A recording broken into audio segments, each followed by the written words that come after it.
This is John for the Patch. Today I'm on the beat. I have the pleasure of talking to Erik Hodson, illustrator artist. How are you, sir? I'm doing well. Great to meet you. Great. Very happy to meet you, sir. I'll actually be meeting you in person in less than 2 months at Squared Circle Expo, but we'll get to that in a minute. Tell me a little bit, how did you get started in art?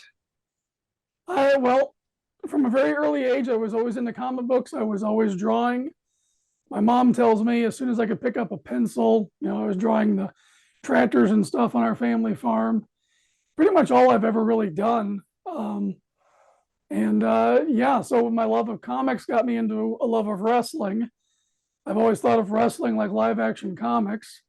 That led to me doing the poster series like the MJ1F back there in the back that I'm known for. And it's led to a whole bunch of other opportunities, including the Roddy Piper comic book and so forth. So it's just been a great wild ride. When did you realize that you could actually make a career out of it? Because like when we're kids, we all pretend to draw comic books and all that, but I mean, you've actually made a career out of it. When did you know that you can do that? I really couldn't pinpoint it down to a time, I guess, because I consumed all of this culture in the 80s and 90s. I bought comic books, toys, watched the cartoons, and I always kind of had a dream of what if my ideas could be the toys, the comic books, the movies. So I've kind of always been geared into that, just kind of plugged into that mindset, I guess. And once I got a little bit through college, I started doing comics again and started to actually think about, okay, this is going to be a product. I want to take it to sale. I want to go to conventions. What can we do with it? And starting out, it didn't do too well. I pretty much, I was learning business as I went. So if I made money, I went and spent it on, the crap back here.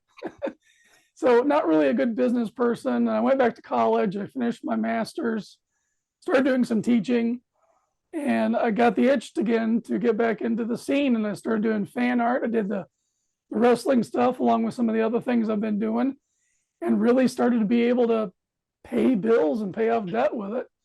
And my wife was very encouraging. So, with my disability, it's hard for me to get a real job, as they would say. And I always loved art, so why not turn it into a career? And so far, it's paid off. And I know you do other stuff besides wrestling, but and I always thought wrestling would be great for artists because it's so colorful, it's so Oh large in yeah. life.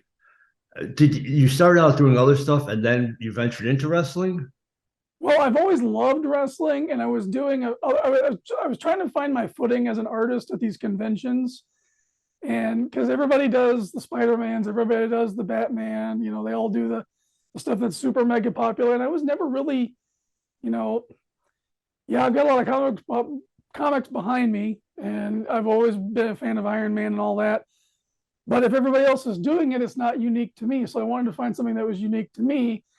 And Bret Hart came to Motor City Comic Con, which is my local show up here. And I thought, you know what?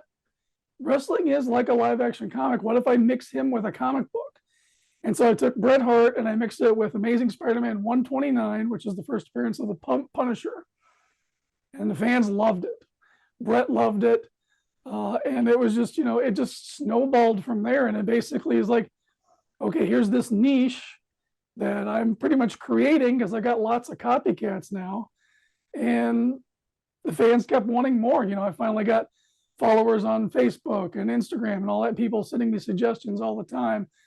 I get great photos of fans who have hung my stuff up in their room, next to their signed championship belts or their figure collections. And it's just such an honor to be able to create something people love and participate in this culture. And so I'm just, why, I'm not going to let a good thing go to waste. So I'm just going to dive right into it. And pretty much that's become a majority of my influence. I also do a lot of stuff with Japanese animation, Japanese anime. I do a lot of illustrations for the American voice actors. So that's become another niche. So I've got these two, I tell people, hey, I do a little bit of everything from anime to wrestling. So Well, I mean that helps you too because then it opens up the doors for you to go to different types of conventions. I know I've been to the Motor City Comic Con many times. Fantastic convention, absolutely. When you're creating these, do you need to get permission from the wrestlers to put them on the comic book or even to put them on like a poster or anything? It goes both ways. I'm getting a lot of independent talent now that my agent has been bringing in, and we're doing some pieces for up and comers who are, are still, they're in the independent scene. And then for the big wigs, I've become friends with a lot of these people. They love what I'm doing. They see that I'm not just doing it to make a living. I really love this stuff. And I try to let that show in my work. When I met Diamond Dallas Page, for example, I did one of him to take on Avengers 198, I believe it is, which is the first appearance of the Taskmaster. Brilliant posing. And so I took that and I put DDP in it and some of his quotes and stuff. And he just absolutely loved it. You can't be on television and not have a little bit of an ego. So when you see something that complements your ego, they latch onto it. They love this stuff. So I've had very little complaints from anybody, and most of them end up, we could become on good terms or friends. Really sad to lose Jay Briscoe recently. Yeah. We were becoming pretty good friends with the Briscoes, and so you get into this world, and looking at it, I guess you could say from the other side of the table. At the end of the day, we're all just people. We're all trying to make a living. And there's all sorts of parallels between what I do going to comic conventions versus what they do going from wrestling show to wrestling show. You're on the road a lot. You're living out of hotels. It's a rock star lifestyle without the rock star money for the most part. Or even bands coming up. They're driving their van around and Sure. playing in dive bars. This is kind of like this weird neo-gypsy culture that we've got that has all these different aspects of entertainment woven into it, and it's a fun place to be. And at the end of the day, we're all just people, and treat somebody like they're a person, and you never know what's going to happen. Well, we are all just people, but isn't it a little surreal? I know the few times, like as a writer, the few times I've interviewed a wrestler and talked to him and then became friends. Actually, Roddy Piper would be one of them. But isn't it a little surreal, like when now you could consider some of these guys friends, some of these guys that you've watched on TV or followed for years, now you consider them friends. Like, isn't that a little kind of blowing your mind sometimes? Once in a while, yeah, it does. But I think there's I don't know if it's if I could be accurate in saying it's an unspoken thing, but I think when somebody who's a big talent or a star gets an opportunity for somebody who isn't to actually get to know that person, and you find out you're both, not, if you're not starstruck when you talk to these people, I'll put it this way, they're more likely to open the door and let you in a little bit. That's what I've found. And Absolutely.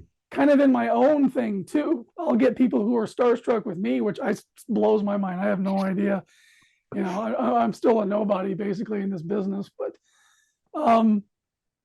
you make that human connection with somebody that you would want for yourself, and it's a completely different level than the superficial, oh, hey, I like what you do. Yeah, okay. Because they've heard that a million times. But if you somehow, however you can, break that fourth wall, so to speak, you actually see them as a person, each other as a person, then a relationship can develop in some capacity. Now, on April 7th and 8th, you're going to be in Indianapolis. I'll be in Indianapolis, Squared Circle Expo, representing. Yeah. Have you been there before? Oh, yeah. I've done it every year in a row. So I'm really excited for year 3. I think it's going to be a stupendous show. I'm working on a brand new MJF piece because, he's the champ. He's got the belt. Absolutely. So we need to update from the one back there in the back. And he'll bring the crowd. It'll be a great, they have no trouble getting really great guests. It's always a fun time. The after parties are great with the karaoke and all that stuff. I have a lot of friends I'll be seeing there that I don't see anywhere else. So, it's cool. It's one convention that, even though now I'm kind of pulling back on a lot of shows, that's one I'll always do. Well, that one's perfect for you right now. I mean, I've been to I love it. I've been there both the last 2 years. Is there anybody, any other guest wrestling roster that you're particularly excited about meeting or seeing or showing art to? You know, honestly, I haven't looked close enough at the website to see who all they've signed recently, but you know, they've never had a trouble bringing in great guests. Like last year, we were right next to Jake Oman. Now, most people may not know who he is because he's coming up through the rosters of the independents, but he's a solid dude. He's a great performer. Getting to know him was spectacular. So yeah, I'm always open to those opportunities. Always. And there's two great nights of wrestling. Yeah, you know, I mean, they put on a great show. They do. No, I can't say enough good things. And I've worked with Adolfo, or not worked with, but I've been friends with Adolfo for about 15 years. Heather and Ed, absolutely great. Both Heather's been inducted into several Hall of Fame. I've seen her wrestle a million times. I know she's semi-retired or mostly retired now, but and Carrie as well. They're just fantastic people. Is there anything you'd like to promote now? Any upcoming projects you'd like to talk about? Well, sure. We're working on the follow-up to the Roddy Piper comic. And for those of you who don't know, let me pull one piece here. Absolutely. Here's the Roddy Piper comic. We put this out a couple of years ago. And it stars Roddy Piper, the Kilted Avenger. He's basically a talk show host by day and a crime fighter by night. We're doing a shared universe story. So the next book is going to be the British Bulldog. And I'm about a third of the way through drawing that book. And we're really excited about having him on board. His daughter, Georgia, has been great about pushing her father's legacy. And so we're happy to be a part of that. And so British Bulldog will be joining up with Roddy Piper in this shared universe story. And we have a really cool announcement for book 3. I don't think I can announce it yet, but adding another big name, talented wrestler to the roster of, you know, this storyline. And it's great. You can check it out, messbucketcomics.com. Also available on walmart.com. And any fine local comic shop that has dared to pick this up and put it on their shelves. Will you be having that at the Squared Circle Expo? Oh yeah, definitely. I'll be there. My publisher, Best Bucket, will be there. He does other things too, like these really sweet hockey jerseys. If any of your watchers out there saw the hockey jersey that CM Punk wore, Best Bucket Comics did that. Oh wow, awesome. Yeah, so lots of cool opportunities out there if you're willing to do the work and put in the work. My publisher, Dominic, over at Mess Bucket, he is a hard worker, an honest guy. He tells you exactly what he thinks, and he does exactly what he says he will do. Can't speak enough good things about him because he's kept me employed, and he's never jerked my chain. So, well, and likewise, Roddy Piper, and can't wait to give you British Bulldog. Well, and likewise, you've created awesome work for him too. So it's a great beneficial relationship for you guys. Win-win. Yep. Before I let you go, I appreciate your time, and I look forward to meeting you. Is there anything you'd like to tell fans where they can follow you online? Yeah, please. My handle is @DreadedDinosaur on all the social medias. I also have my own IP called The Dreaded Dinosaur Man, which you can read on Webtoon, Global Comics, and Tapas. Those are free webcomic services that are on the net. You can read them really easily on your phone, just like you're scrolling through your news feed. That's my own personal project, my own IP that I'm trying to get out there, make video games, cartoons, comics, action figures, have a toy in the works. I should have some of that stuff at Squared Circle, but yeah, please check it out and follow me @DreadedDinosaur.